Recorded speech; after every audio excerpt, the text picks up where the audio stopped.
Hello everybody, welcome to another video. Today it is the 25th of August. Today we have copious amounts of information to sift through. We're going to begin by looking at Vodyane, then go to Pokrovsk, where we're going to be focusing on primarily.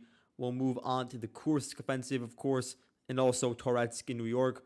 We have 48 hours worth of updates to go through, so there are a lot of changes, and hence we'll also look at the latest troop rotations and topography in the areas where there have been advances recorded. Again, I'm beginning with Vodyane because we have two vectors through which the Russians have advanced, and they are now really close to not only consolidating positions east of the highway, but actually crossing over it towards the village of Vodyane.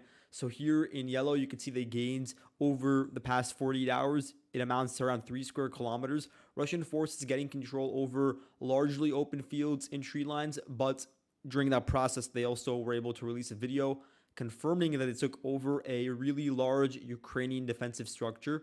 You could see the geolocation here from August 24th. The Russians, they raised a flag over a concrete structure. It's not necessarily a bunker, it's more so a pillbox, and it's at the helm of this really massive system. And the Ukrainians, from various units that were defending here, like the 72nd Brigade, they were operating in this trench, and it provided them with this sort of focal point to hold the line and prevent the Russians from infiltrating deeper towards Vodyane. But no longer are they present here. The Russians have been able to take it over, and that means they've cut off the road at another location.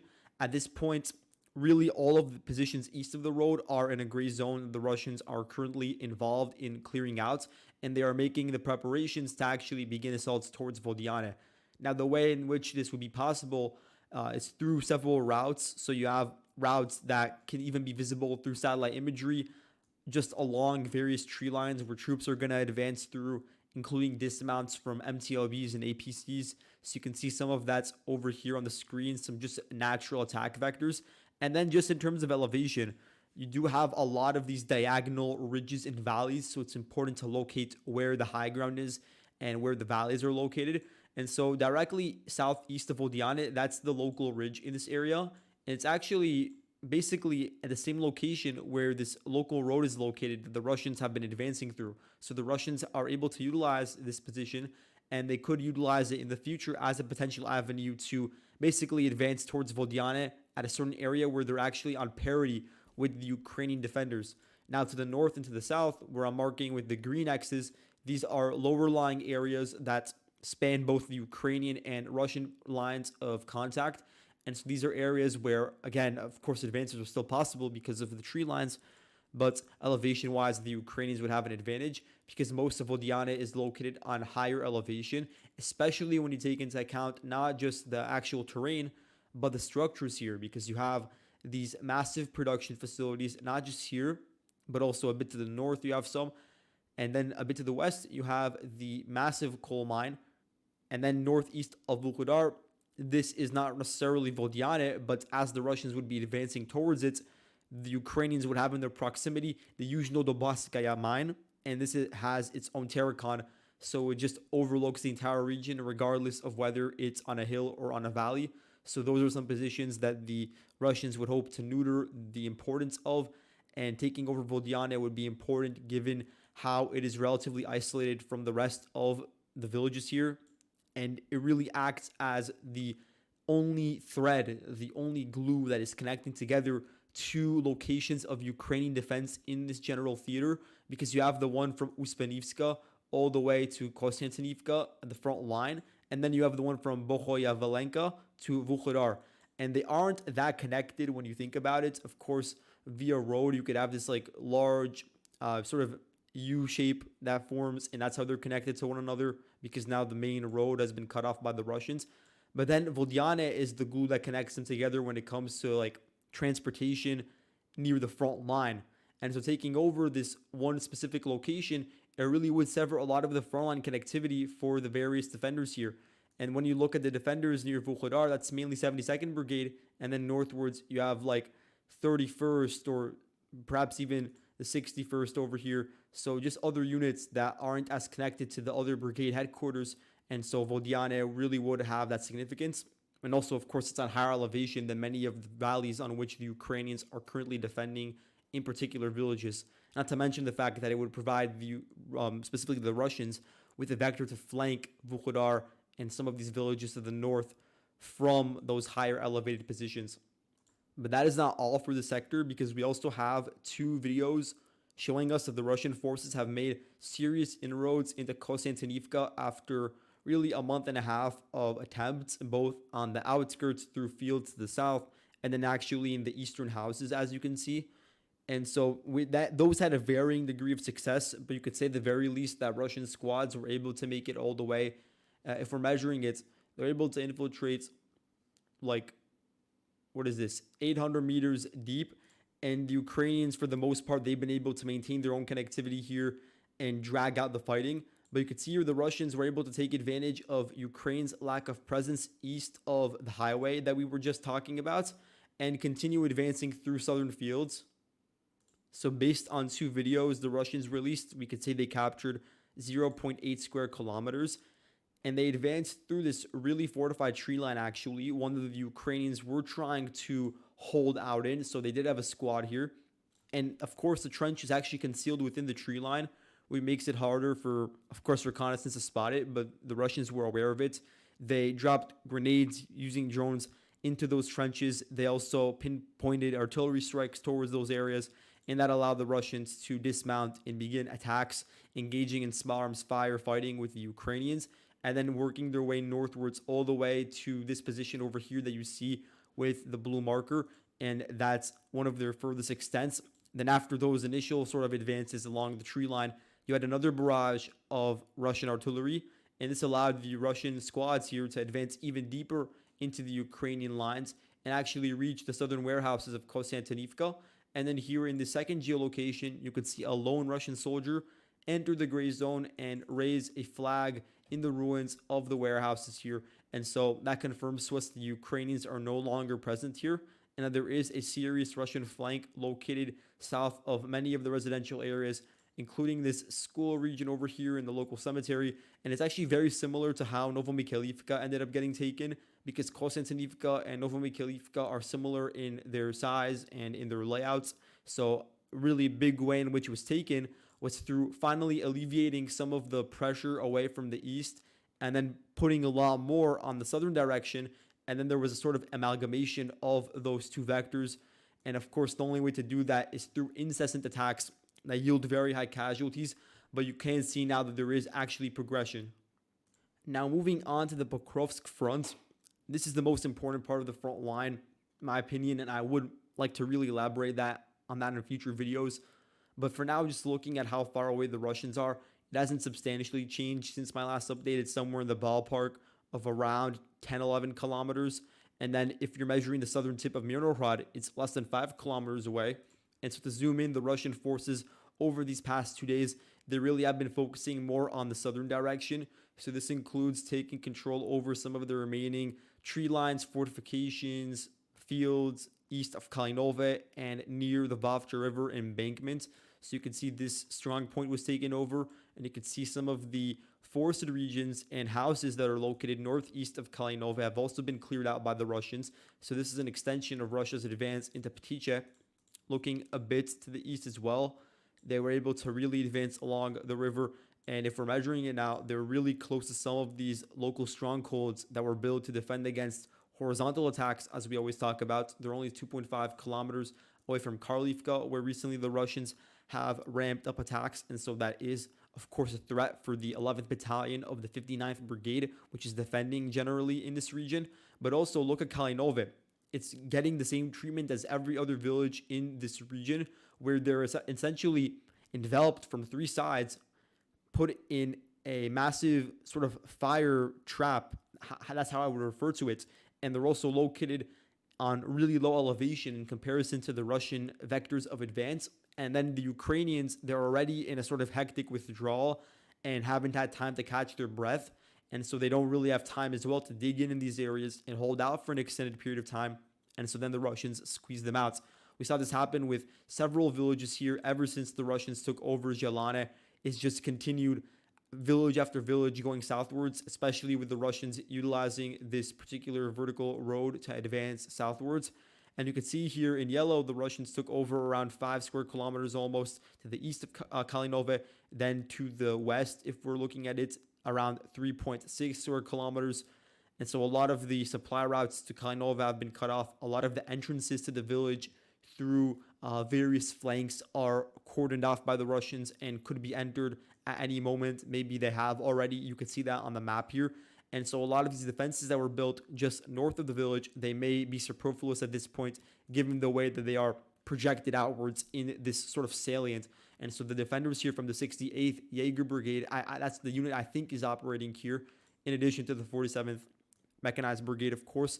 They are in a tricky situation, and they are already making the preparations to withdraw further southwards towards the E50 highway and not even use that anymore as a logistical asset, but actually use it as a defensive asset just to retreat behind it. So you can see on the map, this is where the highway is located and how it feeds into Karlivka. And you could already see how Mimrik would sort of be turned into a Ukrainian fallback village. The issue is the Russians are already beginning to strike these sort of fallback Ukrainian positions. You can't even call them rear anymore because the Russians are so close to them. So here you have from August 25th, VT-20 drones, these FPV drones, they struck various vehicles in Mimrik and Lysivka.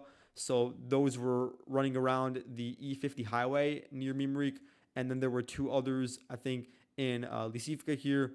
And so this village is just an extension of Ukrainsk, which is another rather important village in this area, which again, all the defenses around Ukrainsk were built with this sort of either diagonal or maybe vertical perspective kept in mind, but more so with the idea of preventing Russian frontal assaults, not necessarily attacks coming in from the north. So there aren't as many horizontal trenches built in this area to prevent attacks from that particular flank. And so although it's not an issue now for that city because it is still maybe like 8 kilometers away from the line of contact, it will be given the current Russian momentum.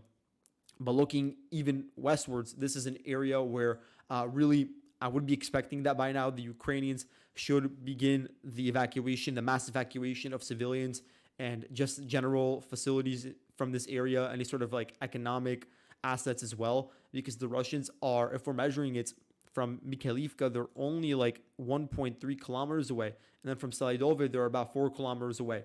The Russian advance here was really quick, and it took the Ukrainian locals here by surprise, given the fact that it only happened in around a week, where they got all the way from the positions in Zhelana and Serhivka all the way next to Selydove.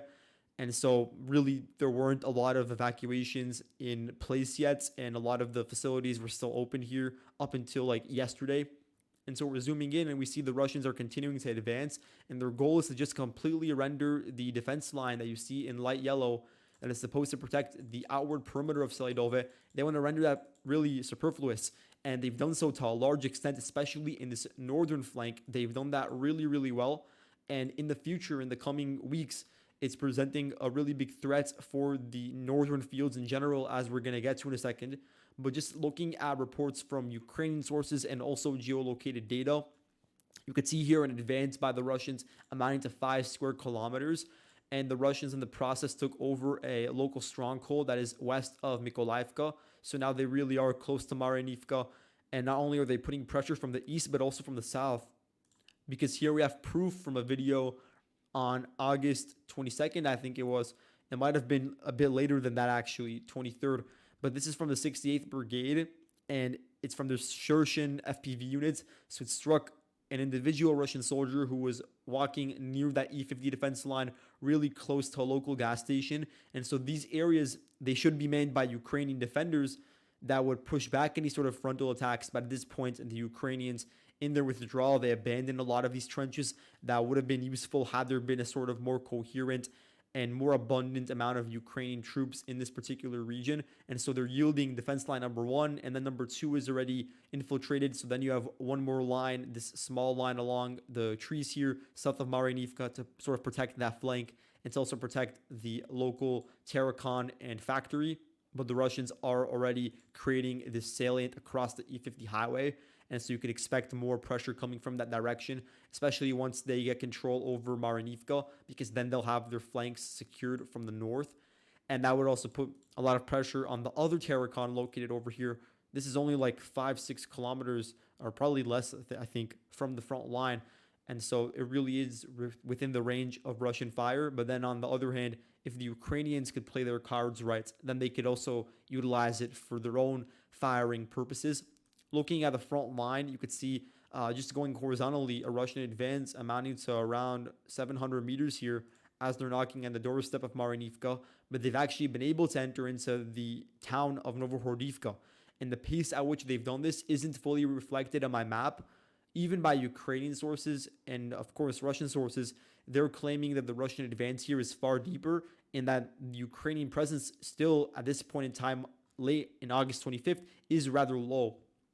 And so this really will change by tomorrow, I believe.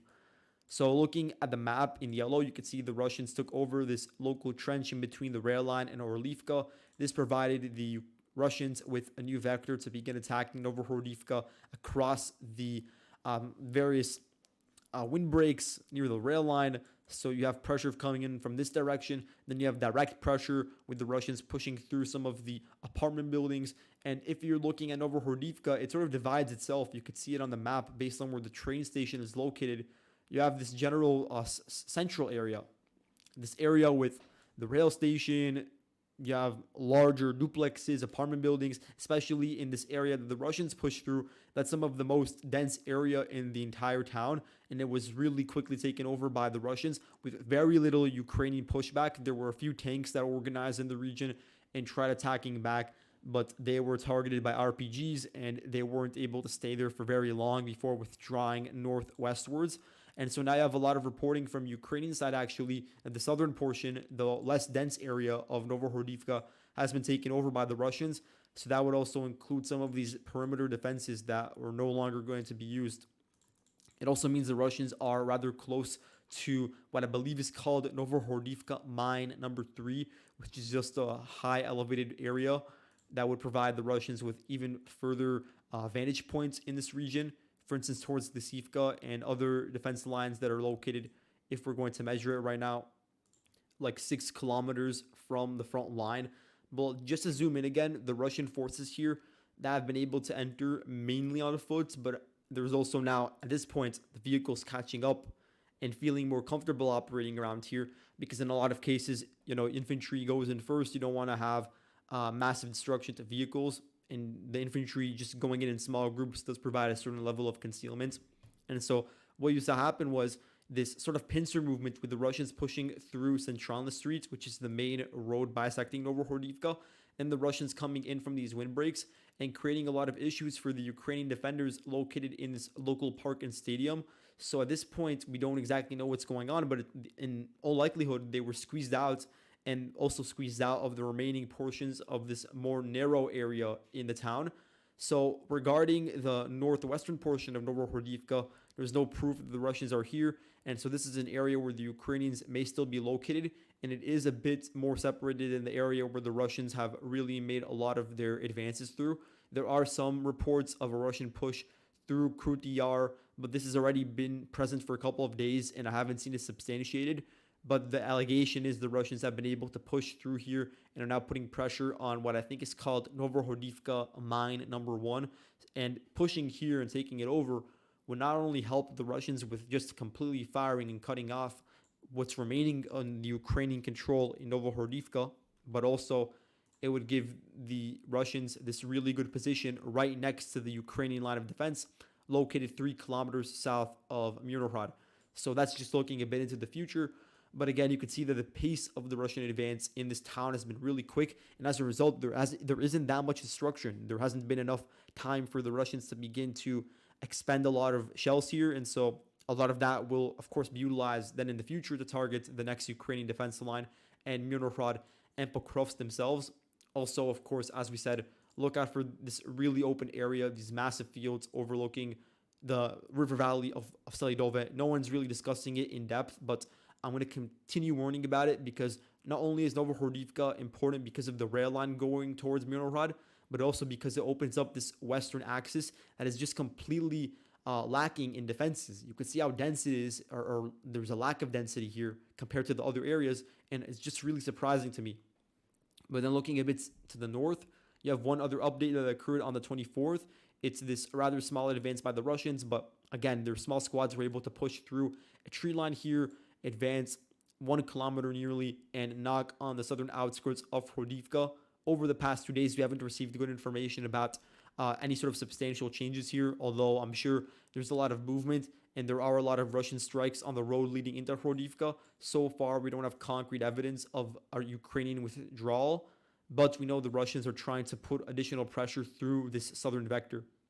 Now, moving on to New York, we're going to begin by looking at an important video that was released by the 425th Skala Assault Battalion. So they didn't actually give a date for when this happened, and this is why I can't, change the front line to reflect what I see in the video in its entirety. But it's an important video. It's one it's 20 minutes long, and so usually when you have a YouTube video released by a source, whether it's Russian or Ukrainian, and there's like a certain amount of production value, and there's an entire narrative written about it, usually that means the video happened a bit earlier. It didn't happen the same day or in the past couple of days. Could be a week. In the same way that Azov, they're releasing a video now about an offensive that took place between the 12th of August and the 15th of August that I think I'll talk about in my next video. And so now it's already the 25th of August, so it's been a while. So what I think happened here with this video, which I'll get into, it's a video of Skala Battalion counterattacking, probably utilizing Bradleys and infantry fighting vehicles of all kinds to infiltrate into the Russian line as they were just beginning to expand positions deeper into New York. And so they were able to catch the Russians in a state of fluidity, advance through the main road into the center of where the Russians were just crossing over the river. Here's the Toretsk River. So they were able to reach an area that's really acting as a bridge. And from there, dismount their forces, catch the Russians off guard, and capture 16 of them. And this was all done during support, with support from drone crews dropping grenades and such. And so it was all recorded. The Ukrainians thought there were 5 in the building, but it turned out to be 16. And so they were able to at least assert themselves in this location for a certain period in time, but then perhaps they withdrew. And so this is the issue. I think what happened is you had these 2 massive Russian vectors that really unfolded over the past 5 days, and we haven't received much of an update from Ukrainian sources or Russian ones about the status of the Russian advance here. But during that state of fluidity, as I said, there was an opportunity to hit them on the rear in areas that they had previously been located in, but were now sort of abandoning to advance even deeper into New York and past it. And so they were able to reach an area, catch Russians off guard, take POWs, but then about holding onto those positions, there's no proof of that in any other case. And so it's not the first time that this battalion has conducted raids. You could call them raids, not even counterattacks necessarily, that have succeeded in causing casualties and taking POWs from the Russians. But I'm not gonna change the entire marking of the front line to reflect it. But I will leave a larger gray zone to the west because it does show the Russians definitely have not fully solidified control over many of those houses and the roads leading into them. Now looking a bit to the north, here we have a lot of footage that's come out specifically from Ukraine's 150th Mechanized Brigade. So that unit I have marked over here. In my last video, I talked about rumors that they had been moved to the Toretsk region, and it turns out they have actually been moved. So this is one of the new units that was created in October of 2023. Again, I'm really questioning the extent to which they can be considered a mechanized brigade, but for the most part, their use isn't in conducting some sort of warfare with mobility, with a lot of vehicles. All the videos that have come out so far are of them dropping grenades, using drones or FPV strikes. And that's mainly they're going to be their role here, in addition to just being infantry that could continue to hold back the Russian advance. And so we're only looking at their footage today because they've been the only ones to release it. So clearly they've been sent in to act as a sort of relief following the movement of some Ukrainian forces away from this part of the front line, whether it be from Lyud, whether it be from the 95th Air Assault Brigade, you name it. But to zoom in, here we're going to begin with this video from 150th Brigade, FPV strikes on the Russian positions in the Severnaya mine. So that mine is located over here, and then the Ukrainian positions that were previously located on the Terrakon are here, and there was very intense Russian bombardment by the 132nd Brigade, which is the primary Russian unit that is advancing in this particular direction through Toretsk. So they, over the past 24 hours, in all likelihood, the Russians were able to take over this slag heap, a really important location that overlooks much of the battlefield that you see today, the gray zone in between the yellow and blue lines, and just the center of Toretsk itself. In addition, the Russians have also been able to take over all of the nearby trenches. So, again, rendering the Ukrainian work here superfluous, and also being able to advance rather deep through forested areas. And there are a few waterworks facilities here, a technical college located a bit further north in this region here, and pushing all the way to what was formerly the Toretsk Penitentiary over here. And so let's look at the geolocations to confirm the positions of the Russians. This is a video, again, from the 150th. FPVs and drone drops onto the rail line, because you have this rail line and a local station over here, which was targeted. They also had industrial warehouses targeted by the Ukrainians. Sewer manhole, you had a Russian squad hide in a manhole, and they were spotted and targeted by the Ukrainians. And so basically all of these geolocations prove to us that the Russians have been able to advance under Ukrainian drone fire, amounting to around, let's see, 2.2 kilometers. And this shows us that the Ukrainians, they were overextended. They couldn't hold on to their diagonal line along this road.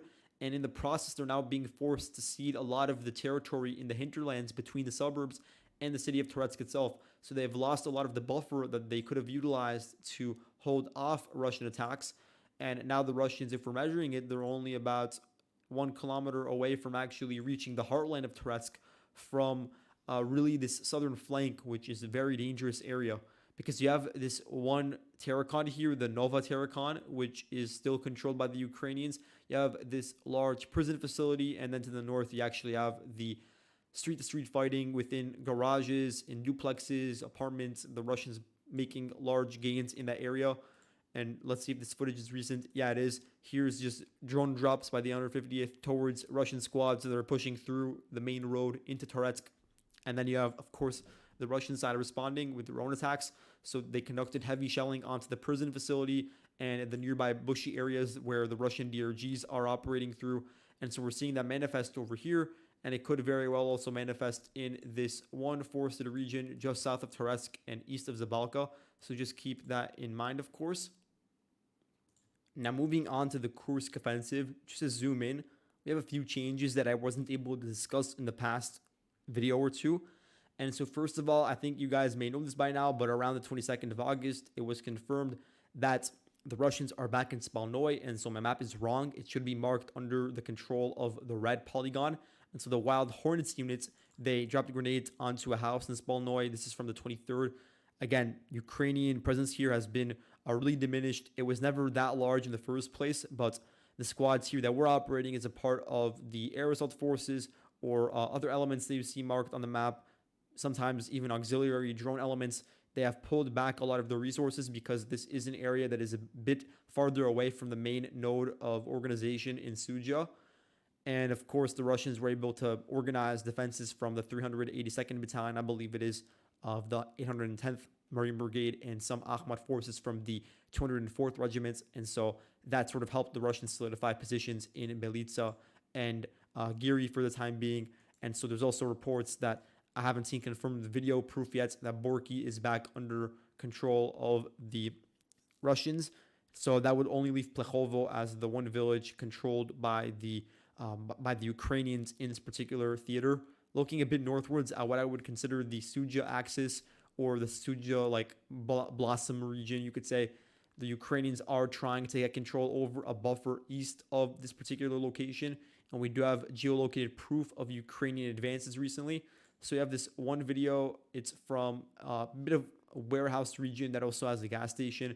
I'm trying to click on the location here, and it shows on the 24th, Russian shelling of a squad that was located in these warehouses north of Cherkasskaya Konopelka.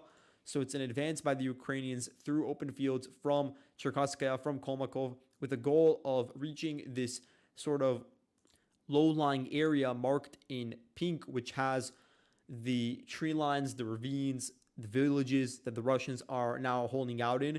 And the goal is to displace them from this region in order to finally secure the entire perimeter of this sort of eastern suburb of Sudzha. And so that would include Roskaya, of course, and Pushkarnoy.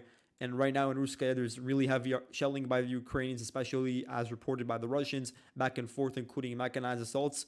And so the fighting there continues. It is largely in the gray zone, with the Ukrainians, of course, having many vectors from the various villages they captured in this region. And you can see how they were also expanding their southern flank and do intend to continue doing so.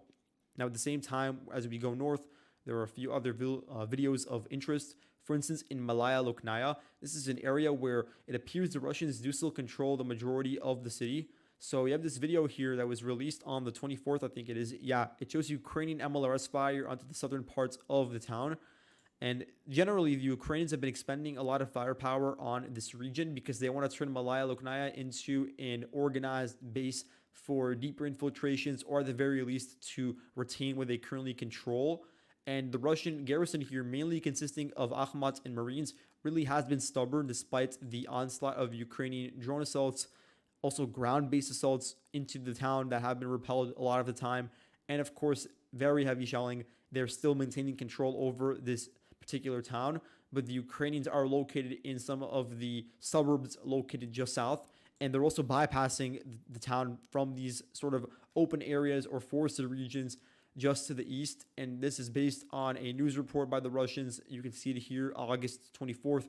It's from the Veterans PMC. And so this PMC, you can't just call it one unit, of course, but I just use the same moniker because that's the name of the company. And so they have a lot of troops that were involved in advancing towards Toretsk. But now certain elements have been moved to here and are very engaged in the fighting. A lot of them are former Wagner mercenaries. And so you could see here they were basically fixing artillery for artillerymen. They were hitting Ukrainian forces in forested areas just to the east of Pokrovsk. So that's an area that still remains in the gray zone. Now, there still remains a lot of discussion about a large corridor of gray zone leading towards areas such as Obshi Kolodez and Safonovka, and that is all true. You can't really call the area near Zhuravli here or Kalinov really strong Russian positions, but based on the chain of villages located near the front line, there definitely is a Russian presence in areas like Kremyanoy. So from August 23rd, you have this video of Ukrainians striking an ammo depot within the town. So definitely the Russians are still here. And it was from the Sons of Thunder drone group. You have a lot of new units that changing and adding to the map here. Then looking at Olgovka, we have a lot of proof that the Russians were able to push out the Ukrainians. So here we can see some of those videos. August 20th, this is a video from the 225th Brigade or Battalion, but the more recent ones are this one here. So you have the Pentagon unit of the battalion. They dropped drone grenades onto Russian squads in Olgovka near the houses and in backyards. Here again, you have coordination between the 225th Battalion and the Black Swan unit, which I thought had a presence around Chasiv Yar, but maybe they were also moved. And so they're also dropping grenades onto houses in Olgovka. So this is really important because the Russian garrison here has been able to set up a foothold south of the Reka Krepina River and preventing the Ukrainians in doing so by establishing a really strong eastern, which can turn into a northeastern flank on the entire town of Korenovo from this direction, because you do have the holdouts in Olgovka, in Vitreno, in Durovka. That is not possible. And so all the pressure right now towards Korenovo is coming directly or from nearby perimeters, whether it be from the south or from slightly to the north. And so as the fighting here continues in the outskirts of Korenovo, not even within the city itself, but within an eastern suburb of it, which is also called Korenovo for some reason. I don't know why, but you zoom in and you can see Russian strikes towards Ukrainian vehicles. So there's a compilation from the Rosvet group where they destroyed 3 Ukrainian vehicles, including 2 BMPs. So it's an FPV compilation. And those vehicles were spotted along this same road that's supposed to feed directly into Korenovo. So yeah, that's all after today. Thank you all for watching, and I'll see you guys in the next video. Goodbye.